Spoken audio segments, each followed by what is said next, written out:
Agradecer a la organización de estas jornadas, al Ayuntamiento de Elche, pues que hayan contado conmigo para presentar esto. Es un gran honor para mí, es una gran ilusión también.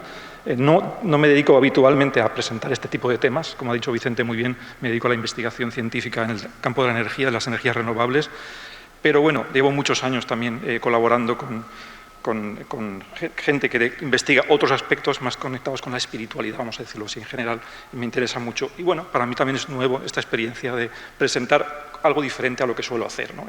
en mis clases o en mis investigaciones. Yo me llamo Javier Uchueguía, soy catedrático de Física de la Universidad Politécnica, Física Aplicada, y simplemente estoy aquí como persona, ¿no? Como ser humano curioso por la ciencia, y sobre todo porque, como ha dicho Vicente, estamos en una sociedad que aparentemente está disociada, es materialista, ¿no? Eso es algo que todo el mundo percibe como problemático, ¿no? Como que crea una distorsión y parte de esa distorsión o disociación se suele asociar a la idea de la física, ¿no? A la física como campo de investigación, porque se suele originar en la idea de la física ese campo que dijo o propuso que alguna vez que todo era materia, ¿no? Que todo era calculable, que todo se podía computar, ¿no? Yo voy a ver un poquito el otro punto de vista y como físico voy a tratar de defender que no es así, que los físicos realmente no defendemos ese punto de vista, como creo que van a entender a lo largo de mi ponencia, ¿no? Entonces voy a hablar de varios temas.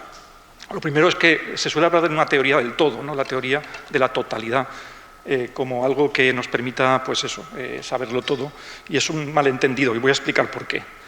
La segunda cuestión es que abordaré qué es exactamente física y la relación con lo que es aquí veo un sonido así un poco, se acopla algo, que lo que no es física, por entender exactamente dónde estamos, ¿no? En los físicos, exactamente en qué campo, ¿no?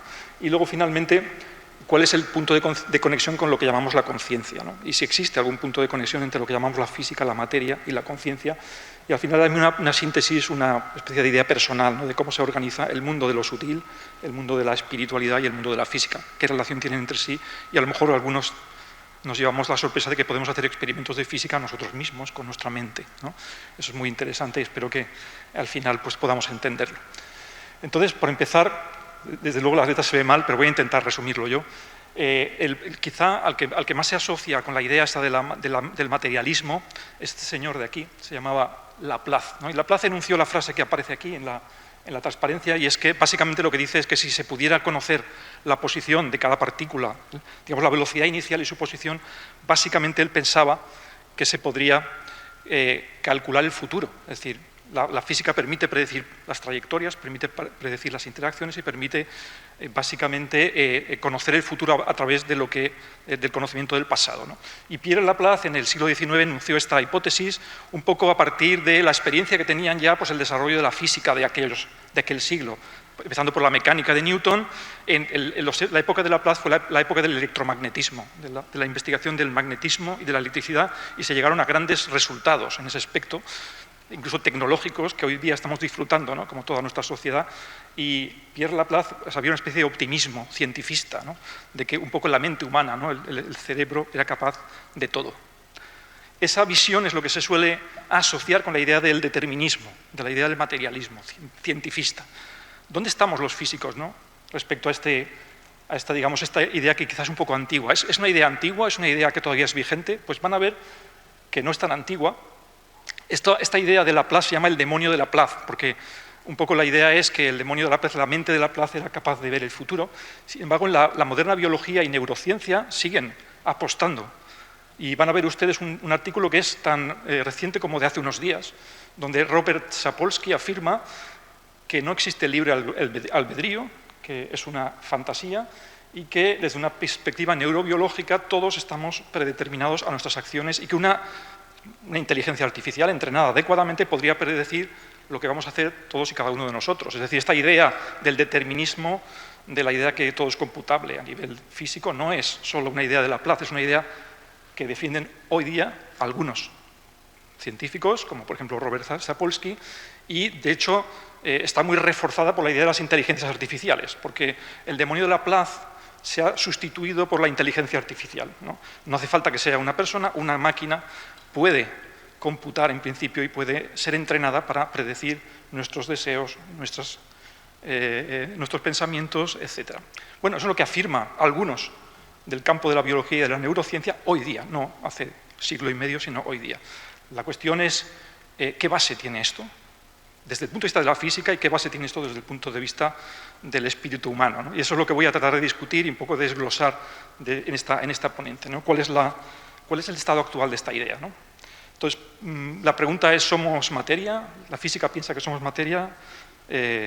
Bueno, voy a ir un poquito recorriendo lo que sean un par de citas, ¿no? Es decir, voy a sacar a colación a los científicos, a determinados científicos, y van a ver que todos ellos están bastante contra esta idea, ¿no? Y no son precisamente favorables a la idea del demonio de Laplace. Es más, los físicos estamos bastante alejados de esta idea hoy día.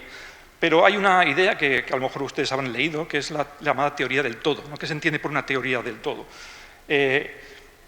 Una teoría del todo es, digamos, el determinismo, es decir, lo que podemos calcular previamente o a qué nos referimos exactamente. Luego les explicaré cuál es la visión o la perspectiva actual desde el punto de vista de la física de lo que es la teoría del todo y el malentendido, ¿no? Con lo que se conoce como el demonio de Laplace o lo que acabamos de ver de Robert Sapolsky, que no tiene nada que ver con lo que los físicos piensan que es una teoría del todo, ¿no? Por eso digo que es un malentendido. En física, cuando hablamos de teorías, cuando queremos saberlo todo, hay 4 grandes dificultades para ello. Y esas dificultades vinieron después de que apareciese Laplace, vinieron después. La primera de ellas tiene que ver con la llamada mecánica cuántica, que seguramente a todos les sonará. La mecánica cuántica propone, para empezar, que no existe la realidad como la conocemos. Habla de la función de onda. La función de ondas es una función de probabilidad. Las partículas, tales como la conocemos, no son, según la mecánica cuántica, lo que pensamos que son desde el punto de vista de Laplace, ¿no? No son puntos que se mueven en el espacio, sino que son probabilidades que de alguna forma requieren que un observador, alguien, haga un experimento, prepare un experimento de una determinada manera para hacer una observación. El propio padre de la mecánica cuántica, que se puede considerar a este señor, Niels Bohr, dio una interpretación de la mecánica cuántica porque lo primero que se requiere es una interpretación. Es decir, ¿qué quiere decir esto? La mecánica cuántica contiene fórmulas que son muy útiles y son muy precisas en la predicción de los fenómenos, pero la interpretación es muy difícil. Y el propio Niels Bohr, esta es la primera cita que voy a traer hoy a colación, dijo que si no te sientes confundido por la mecánica cuántica es que no la has entendido. Es decir, el propio padre de la mecánica cuántica no acaba de entender realmente cuáles son las implicaciones de la propia teoría que él estaba defendiendo. La interpretación de Copenhagen determina que no existe la realidad como tal, sino que existen una serie de funciones llamadas funciones de ondas y mediante la preparación uno puede obtener información a través de experimentos, pero que la realidad objetiva no existe previamente al experimento. Y eso es una afirmación difícil de asumir desde un punto de vista materialista, porque ¿qué es entonces la realidad? De eso hablaremos un poquito más adelante. Luego tenemos una primera dificultad con una teoría del todo y es que no sabemos qué es la realidad. Ni siquiera los físicos, ni siquiera el padre de la mecánica cuántica. Hay una segunda dificultad con el tema del determinismo y es la que tiene que ver con el llamado caos, ¿no?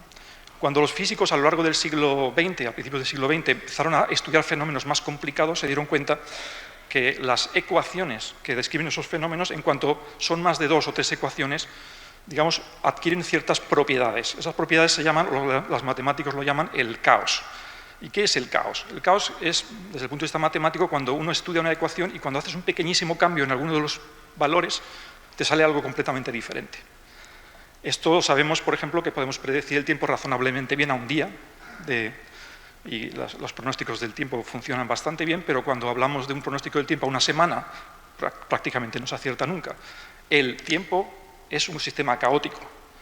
En los sistemas caóticos podemos predecir con cierta seguridad lo que va a suceder un poquito después del momento en que iniciamos el cálculo, pero es imposible calcular lo que va a suceder en un periodo de tiempo sustancialmente mayor. Por tanto, este hombre que se llamaba Ilya Prigogine, que fue uno de los grandes científicos de lo que sería el estudio de los sistemas complejos, enunció esta frase que viene a decir que las causas de los fenómenos que habitualmente nos rodean son tantas, producen tantas variables que es imposible seguir la línea del tiempo hacia atrás con exactitud.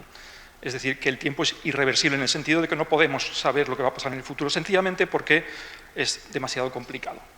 Por tanto, ya tenemos dos argumentos, ¿no?, contra la teoría de un sistema o un demonio de Laplace. Primero, no podemos entender la física, no podemos entender la realidad y tampoco la podemos predecir. Mal asunto para el demonio, ¿no?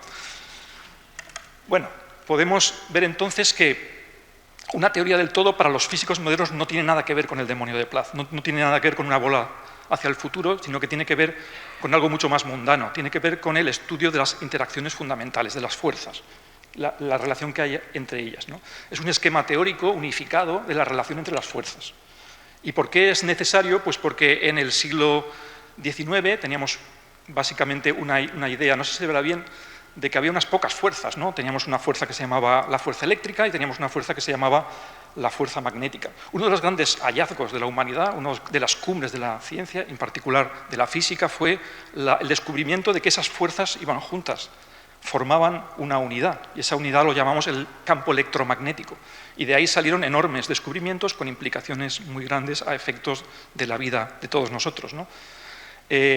Eso fue la primera llamada teoría de unificación, es decir, la diversidad de fenómenos que de alguna forma adquieren un valor, adquieren una dimensión única. Pero esto fue en los tiempos de Laplace, por eso Laplace estaba tan entusiasmado, ¿no?, con la idea de la unidad de todo y de la sencillez de la física, pero poco tiempo después descubrieron que había una fuerza más, se llama la fuerza débil, es la fuerza que tiene que ver con la radioactividad, ¿vale? Cuando se desintegra un núcleo radioactivo, opera una nueva fuerza, se llama la fuerza débil, y ya costó bastante más buscar un esquema matemático que permitiese entender, y esa vez desde el punto de vista de la mecánica cuántica, cómo se conectan estas fuerzas. Y sí se consiguió en los años 50 y 60 lo que se llama la teoría cuántica de campos, un esquema matemático que permitía describir esas fuerzas como una sola fuerza, la llamada fuerza electrodébil.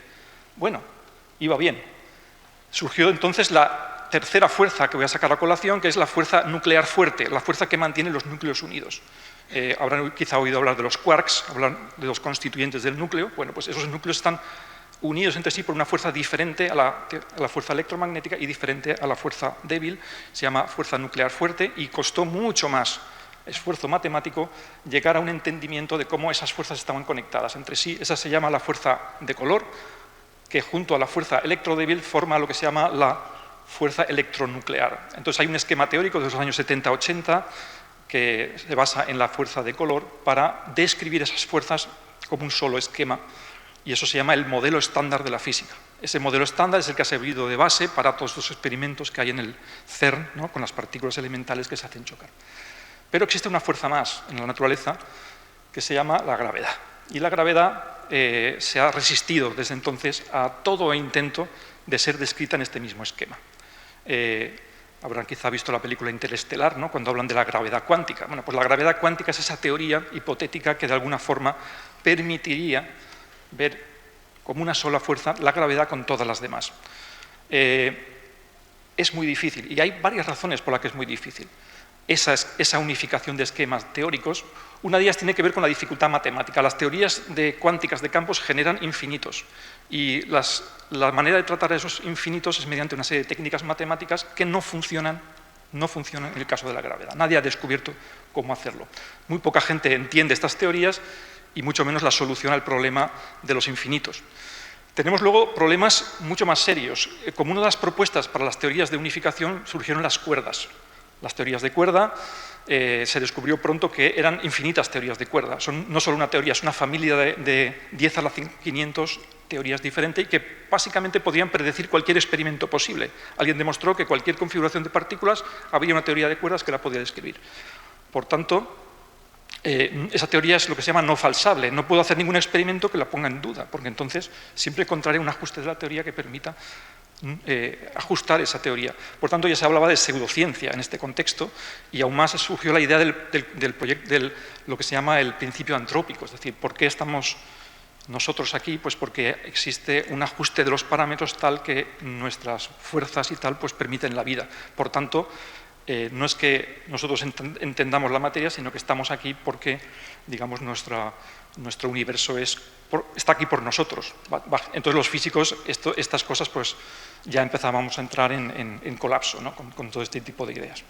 Por tanto, como ven, había en los años 80 bastante confianza de que se iba a llegar a una teoría del todo, lo que llamaba antes, que simplemente ya no es la bola del demonio de Laplace, sino simplemente un esquema unificado de las fuerzas, y sin embargo alguien tan poco sospechoso digamos, de ser un espiritualista como Stephen Hawking dijo en su momento que la gente estará muy disgustada si no hay una teoría última que lo explica todo, basada en un finito número de principios. Yo solía pertenecer a ese grupo, él era un entusiasta de que se podía descubrir esa teoría, pero en sus últimos años dejó de pensar que era posible y cambió su pensamiento. Es muy curiosa esta cita, porque esta cita de Stephen Hawking hace alusión a Gödel y el final de la física, ¿no? Entonces hay una idea de que hay un final de la física, de que no se puede llegar más allá, y se hace alusión a Gödel, que es el último de los 4 argumentos que quiero traer a colación. Tenemos que la física no se puede entender, que no predice y que no podemos llegar siquiera a entender seguramente las interacciones fundamentales. Pero es que hay una cosa más. En los años 30, un matemático que se llamaba Kurt Gödel, desde el punto de vista de la pura matemática, de la lógica, enunció un principio, un teorema, que se llama el teorema de incompletitud, y dijo lo siguiente: si yo tengo un sistema de axiomas que forman una teoría, siempre puedo encontrar una proposición que no pueda demostrar con ese sistema de axiomas. Entonces nos dimos cuenta de que no se podía crear una teoría física completa, porque exactamente entraríamos en contradicción con el teorema de Gödel. Como nadie ha encontrado una demostración contraria al teorema de Gödel, pues hemos de aceptar que no puede haber una teoría de la física basada en una serie finita de principios que pueda describirlo todo. Entonces nos encontramos en esa situación. La física no puede pretender ser una teoría del todo. Puede pretender servir a la sociedad, puede pretender descubrir nuevos materiales, puede pretender hacer muchas cosas, pero no puede ser el sustitutivo de la espiritualidad y mucho menos la justificación de que el mundo sea solo un mundo material, porque no está en nuestra mano como físicos llegar a ese entendimiento. Y por eso si alguien les habla como que la física demuestra que, pues no es cierto. De hecho, aquí no sé si se ve bien, yo tuve este profesor, aquí es una pena las fuentes no se ven bien, no sé por qué, que cuando estaba en el último curso de carreras, se llama Fernando Senet, era catedrático de física atómica y nuclear. Cuando llegamos a la clase en quinto curso nos preguntó a los que ya llevamos casi 4 años estudiando física y estábamos muy seguros de nuestros conocimientos, ¿qué es el tiempo? Nos lo preguntó en clase, el primer día que lleva a clase, es un hombre mayor, y nos preguntó a todos, nos quedamos muy sorprendidos, dijo, todos nos miramos, estuvimos un rato pensando, cada uno de nosotros sacó una respuesta, pues si la cuarta dimensión, todo eran respuestas abstrusas, ¿no?, de lo que es o lo que pensábamos que es el tiempo, y él sencillamente contestó que el tiempo es lo que miden los relojes.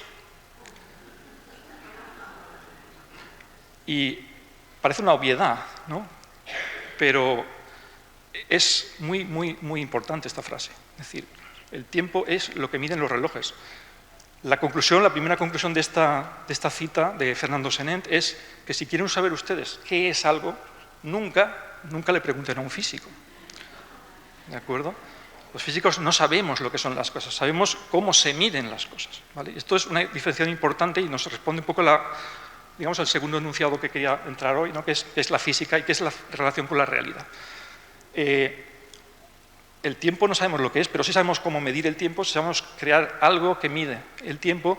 Y esto sería otro ejemplo, ustedes pueden ver esto, y para la conciencia, para ustedes que están viendo pues puede ser un delicioso vaso de zumo. Para un físico no es, para una física estos son un volumen de 50 centímetros cúbicos, tiene una superficie de 250 centímetros cuadrados y tiene un color en coordenadas RGB de 127, 29 y 45, ¿de acuerdo? Y etcétera, etcétera, etcétera. Es decir, esto es la conciencia y esto es la física. No tienen a priori nada que ver, ¿de acuerdo?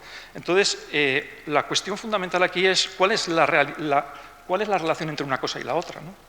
Y hasta qué punto la física puede dar alguna respuesta sobre lo que hay a la izquierda que sea relevante, ¿no? Bien, voy a intentar en la segunda parte entrar un poquito más allá, en esta segunda dimensión, ¿no?, de lo que, bueno, pues sí que hay físicos que le han dado vueltas a estas cuestiones y a lo mejor se ha avanzado y se puede avanzar algo en esa dimensión, sin pretender, desde luego, enunciar una teoría del todo, como decíamos antes. ¿Qué relación hay entre la física y la realidad? ¿Qué relevancia tiene la física para lo que es real y, sobre todo, para lo que llamamos conciencia? Aquí tenemos que diferenciar 3 aspectos, hay 3 cuestiones diferentes. Uno es lo que llamamos el mundo material, ¿no? lo que observamos, lo que es el objeto de estudio del físico o de la física. Lo segundo sería lo que llamamos la conciencia, ¿no? Somos nosotros y está claro que somos diferentes al mundo físico en algún sentido y que observamos. Y la tercera, y es muy importante, es lo que se llama la percepción. ¿De acuerdo? Cuando yo veo la copa de zumo, estoy generando un acto de percepción, ¿vale? Y lo que la física no había explicado hasta hoy, ¿qué es el acto de percepción, ¿no? Y ese acto de percepción tiene una importancia fundamental en todo esto. Por ejemplo, alguien tan poco sospechoso como Max Planck, que es el padre de la mecánica cuántica, antes incluso de Bohr, dijo una frase que a mí siempre me sonó misteriosa, y es que la conciencia es fundamental. Y dijo que creo que todo asunto deriva de la conciencia, todo lo que hablamos, todo lo que consideramos como existente es dictado por la conciencia.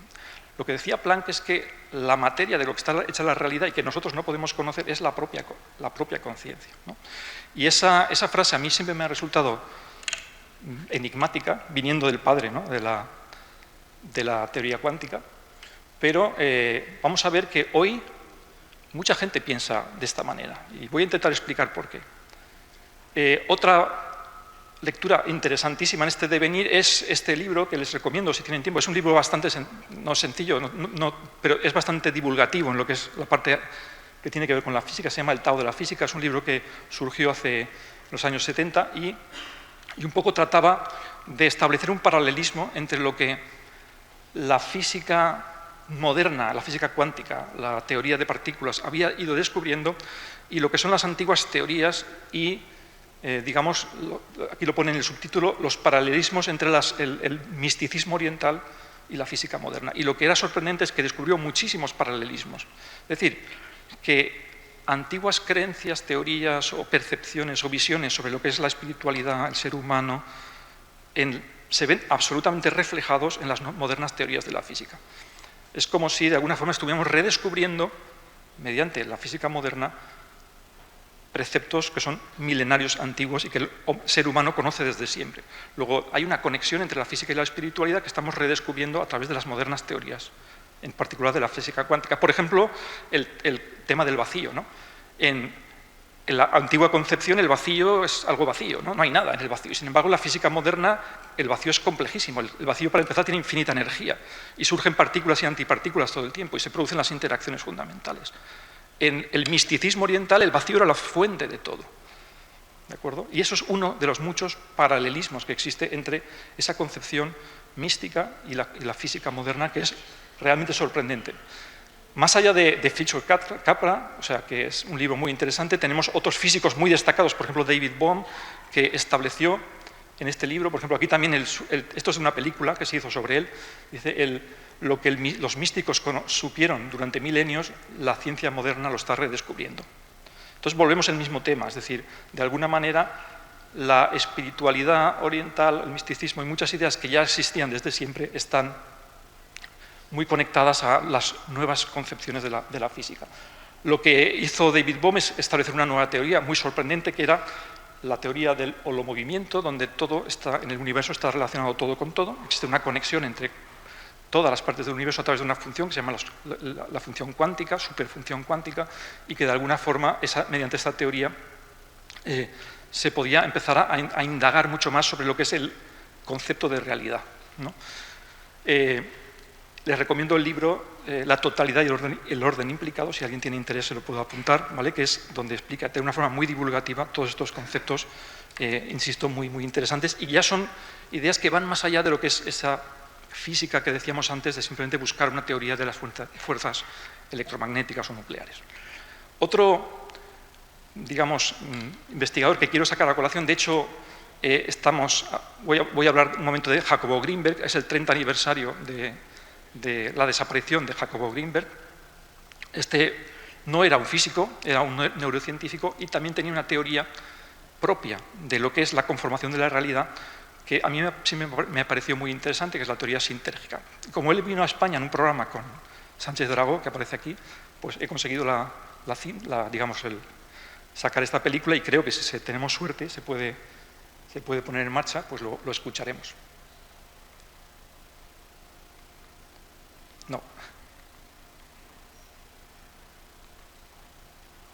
¿No hay sonido?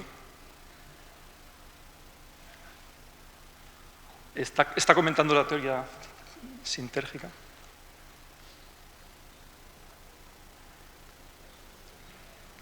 Una celosía.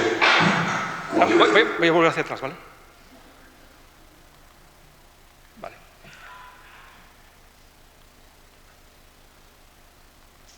Son muy similares.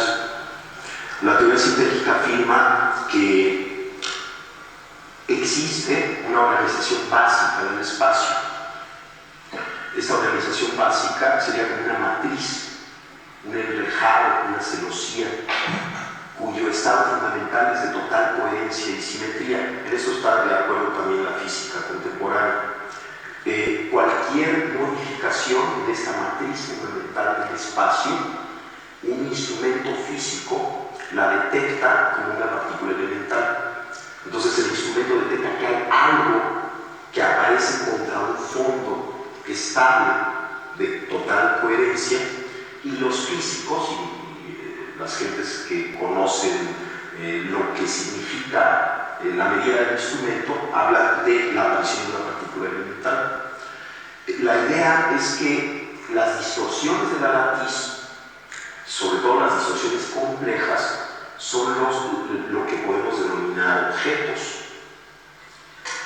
La teoría sintérgica afirma que el cerebro humano es capaz de distorsionar la estructura de la latiz en la forma más compleja conocida en el universo, y esta distorsión compleja de la latiz constituye la realidad perceptual, de tal forma que cada una de las actividades neuronales constituye una micro distorsión de la latiz.